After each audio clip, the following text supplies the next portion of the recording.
2021 में जब मेरी जॉब लगी थी तब मैंने 2 बैंक अकाउंट्स ओपन किए थे। एक था सैलरी अकाउंट और दूसरा प्योर सेविंग्स के लिए, इन शॉर्ट अपने घर बनाने के लिए। गाइस ऑलमोस्ट 18 ईयर्स रेंट पर रहने के बाद आज हमारी खुद की एक छत बन गई है और आप उसी को देख रहे हो। जैसे कि हर मिडिल क्लास इंडिविजुअल का एक सपना होता है कि वो अपने खुद के घर में रहे, उसे एंजॉय करे। मेरा भी वही सपना था। तो जब कंस्ट्रक्शन की प्लानिंग हो रही थी तब मैंने एक सेविंग अकाउंट ओपन कर लिया था और एवरी मंथ के फर्स्ट डे पर 25,000 सैलरी अकाउंट से इस सेविंग अकाउंट में ट्रांसफ़र कर देता। स्लोली ओवर 3 ईयर्स मैंने ऑलमोस्ट 8 to 9 लाख सेव कर दिए थे, जिससे मुझे लोन कम लेना पड़ा कंपेयर टू अदरवाइज, और हमारा ड्रीम हाउस बन गया। ये सेविंग का मेथड पर्सनल इंस्टिंक्ट पर बेस्ड था, क्योंकि मैं एक्सपेंसेस में कॉम्प्रोमाइज़ कर लेता लेकिन सेविंग्स में बिल्कुल नहीं। इसलिए सेविंग्स के लिए एक सेपरेट डेडिकेटेड अकाउंट ओपन कर लिया था। और लास्ट मंथ मैं मोनिका हलान की एक बुक लेट्स टॉक मनी पढ़ रहा था। मुझे रियलाइज़ हुआ कि अननोइंगली मैं ये फॉलो कर रहा था। तो चलिए देखते हैं मोनिका हलन बजटिंग के बारे में क्या कहती है। इस बुक में ऑथर ने एक मनी बॉक्स के बारे में बताया है और इसमें 3 अकाउंट सिस्टम को एक्सप्लेन किया है।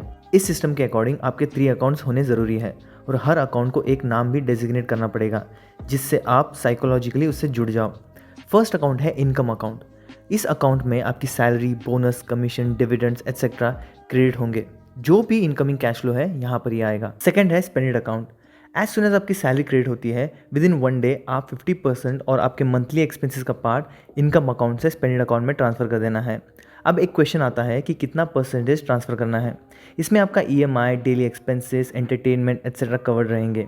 एक रफ फिगर पकड़ कर चलिए। इनिशियल 3-4 मंथ्स में 60 to 65% ऑफ इनकम मूव करिए, तब तक आपको एक रफ आइडिया हो जाएगा। देन प्लस माइनस चलता रहेगा। थर्ड अकाउंट है इन्वेस्टेड अकाउंट। ये account pure savings plus investment के लिए रहेगा। जैसे आपने स्पेंडेड अकाउंट में अमाउंट ट्रांसफ़र किया था, सिमिलरली आपको इन्वेस्टेड अकाउंट में भी वही ट्रांसफ़र करना पड़ेगा and it should not be less than 10% of income.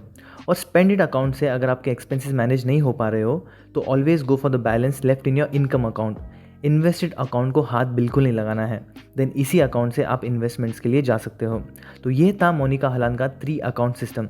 Not necessarily आप इसको वर्ड बाय वर्ड फॉलो करो, बट आप अपने हिसाब से इसको थोड़ा ट्वीक कर सकते हो। Instead of 3 accounts 2 accounts create कर सकते हो। इन्वेस्टेड अकाउंट को किसी लिक्विड और डेट फंड से रिप्लेस कर सकते हो। तो ये था मोनिका हलान का बजटिंग मेथड। कमेंट करके आप अपने बजटिंग का फॉर्मूला शेयर कर सकते हो, क्या पता किसी इंडिविजुअल को वो हेल्प कर जाए। इस चैनल का यही एम है कि हम एक कलेक्टिव ग्रोथ करें। तो मिलते हैं नेक्स्ट वीडियो में। Thank you for watching.